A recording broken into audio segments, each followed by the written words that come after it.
Our motivations are unbelievably interesting. I mean, I've been working on this for a few years, and I just find the topic still so amazingly engaging and interesting. So I want to tell you about that. The science is really surprising. The science is a little bit freaky, okay? We are not as endlessly manipulable and as predictable as you would think.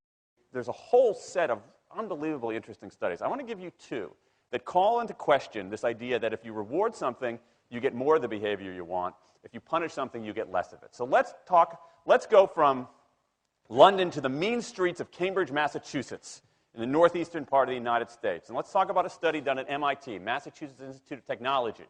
Here's what they did. They took a whole group of students, and they gave them a set of challenges. Things like memorizing strings of digits, solving word puzzles, other kinds of spatial puzzles, even physical tasks like throwing a ball through a hoop. Okay, they gave them these challenges, and they said to incentivize their performance, they gave them 3 levels of rewards. Okay? So if you did pretty well, you got a small monetary reward. If you did medium well, you got a medium monetary reward. And if you did really well, if you were one of the top performers, you got a large cash prize. Okay? We've seen this movie before. This is essentially a typical motivation scheme within organizations, right? We reward the very top performers, we ignore the low performers, and the other folks kind of in the middle. Okay, you get a little bit. So what happens? They do the test, they have these incentives. Here's what they found out. 1, as long as the task involved only mechanical skill, bonuses worked as they would be expected. The higher the pay, the better their performance. Okay, that makes sense. But here's what happens. But once the task called for even rudimentary cognitive skill, a larger reward led to poorer performance. Now, this is strange, right? A larger reward led to poorer performance? How can that possibly be? Now, what's interesting about this is that these folks here who did this are all economists, 2 at MIT, 1 at the University of Chicago, 1 at Carnegie Mellon, okay, the top tier of the economics profession. And they're reaching this conclusion that seems contrary to what a lot of us learned in economics, which is that the higher the reward, the better their performance. And they're saying that once you get above rudimentary cognitive skill, it's the other way around. Which seems like this kind of, the idea that these rewards don't work that way seems vaguely left-wing and socialist, doesn't it? It's kind of this kind of weird socialist conspiracy. For those of you who have those conspiracy theories, I want to point out the notoriously left-wing socialist group that financed the research, the Federal Reserve Bank. So this is the mainstream of the mainstream coming to a conclusion that's quite surprising, seems to defy the laws of behavioral physics. So this is strange. It's strange finding. So what do? They say, this is freaky.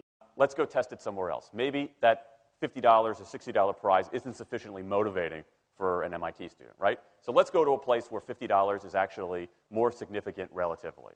Right? So let's take the experiment. We're going to go to Madurai, India, rural India, where $50, $60, whatever the number was, is actually a significant sum of money. So they replicated the experiment in India roughly as follows. Small rewards, the equivalent of 2 weeks' salary.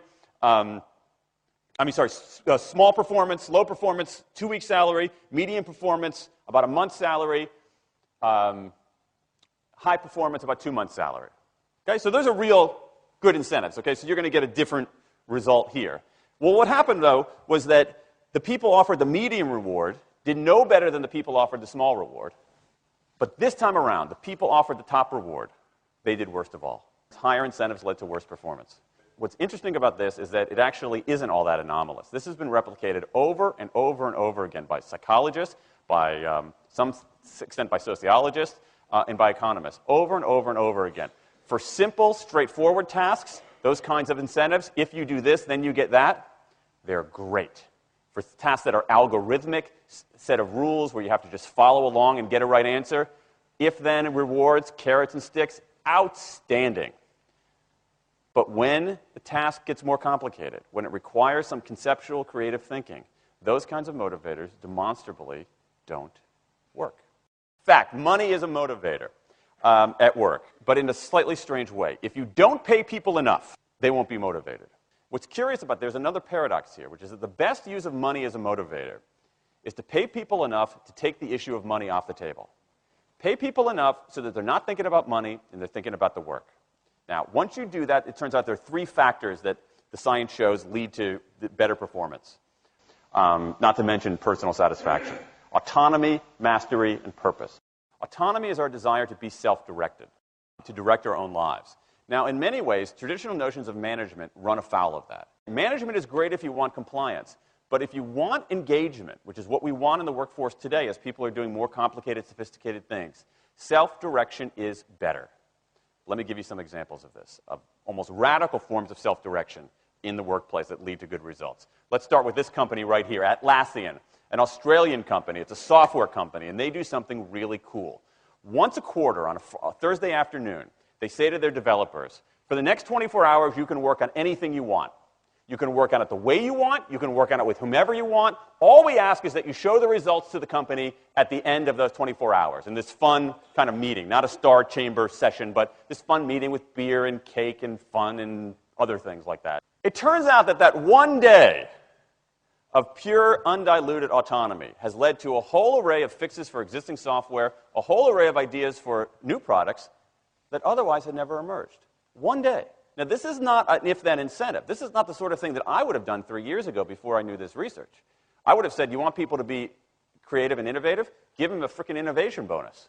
If you can do something cool, I'll give you $2,500. They're not doing this at all. They're essentially saying, you probably want to do something interesting. Let me just get out of your way. One day of autonomy produces things that had never emerged. Okay, let's talk about mastery. Mastery is our urge to get better at stuff. We like to get better at stuff. This is why people play musical instruments on the weekend. You got all these people who are acting in ways that seem irrational economically. They play musical instruments on weekends. Why? It's not going to get them a mate. It's not going to make them any money. Why are they doing it? Because it's fun, because you get better at it, and that's satisfying. Go back in time a little bit. I imagine this if I went to my first economics professor, a woman named Mary Alice Schulman, and I went to her in 1983 and said, Professor Schulman, can I talk to you after class for a moment? Yeah. I got this inkling. I got this idea for a business model. I just want to run it past you. Here's how it would work. You get a bunch of people around the world who are doing highly skilled work, but they're willing to do it for free and volunteer their time, 20, sometimes 30 hours a week. Okay, she's looking at you somewhat skeptically there. Oh, but I'm not done. And then what they create, they give it away rather than sell it. It's going to be huge. I mean, she truly would have thought I was insane. Okay, it seemed to fly in the face of so many things. But what do you have? You have Linux powering 1 out of 4 corporate servers in Fortune 500 companies, Apache powering more than the majority of web servers, Wikipedia. What's going on? Why are people doing this? Why are these people, many of whom are technically sophisticated, highly skilled people who have jobs? Okay? They have jobs. They're working at jobs for pay, doing sophisticated technological work. And yet, during their limited discretionary time, they do equally, if not more, technically sophisticated work, not for their employer, but for someone else for free. That's a strange economic behavior. Economists who look into it, why are they doing this? It's overwhelmingly clear. Challenge and mastery, along with making a contribution. That's it. What you see more and more is a rise of what you might call the purpose motive, is that more and more organizations want to have some kind of transcendent purpose, partly because it makes coming to work better, partly because that's the way to get better talent. And what we're seeing now is, in some ways, when the profit motive becomes unmoored from the purpose motive, bad things happen. Bad things ethically sometimes, but also bad things just like not good stuff, like crappy products, like lame services, like uninspiring places to work. That when the profit motive is paramount, or when it becomes completely unhitched from the purpose motive, it's just, people don't do great things.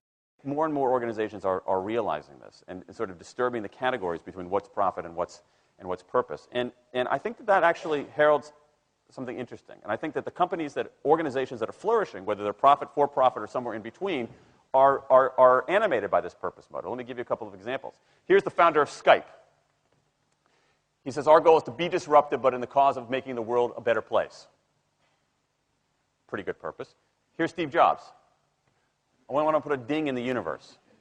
All right? That's the kind of thing that might get you up in the morning and racing to go to work. So I think that we are purpose maximizers, not only profit maximizers. I think the science shows that we care about mastery very, very deeply. And the science shows that we want to be self-directed. And I think that the big takeaway here is that if we start treating people like people and not assuming that they're simply horses, slower, smaller, better-smelling horses, if we get past this kind of ideology of carrots and sticks and look at the science, I think we can actually build organizations and work lives that make us better off, but I also think they have the promise to make our world just a little bit better.